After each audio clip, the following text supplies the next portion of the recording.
See a ton of red ink. It's a topsy-turvy kind of day. Up, down, down 960 for the Dow at the moment, down 240 on the Nasdaq. The Nasdaq has come back significantly. The 10-year Treasury yield, where's that right now? You have to go second by second. Moving up, I'm afraid, 4.07%. Earlier this morning, it was well below 4%. Come back up again. Jeff Sica joining us this Monday morning. What strikes me about all the news that we're giving out here is that interest rates, apart from that 10-year Treasury, bounce back up again. Interest rates are down. That seems to me to be a good point and a piece of good news for the real estate people. And you're a real estate guy. Yeah, and Stuart, what I've been talking about for a while is the $70 trillion real estate market. There are $2 trillion of an avalanche of refinances coming online.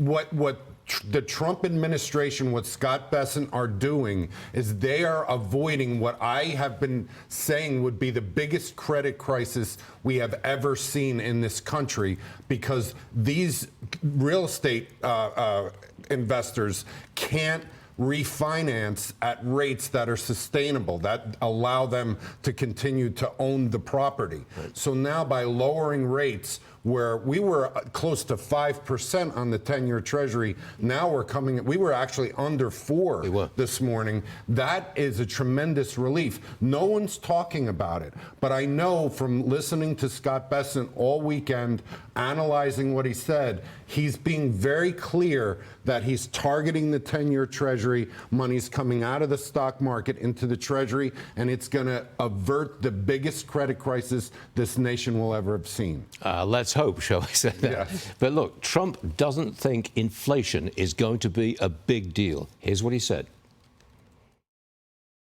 I think it's not going to be. I don't think inflation is going to be a big deal, because if you look at me, I took in hundreds of billions of dollars. This is not new to me. Okay. He doesn't see a threat from inflation. Does Jeff Sica?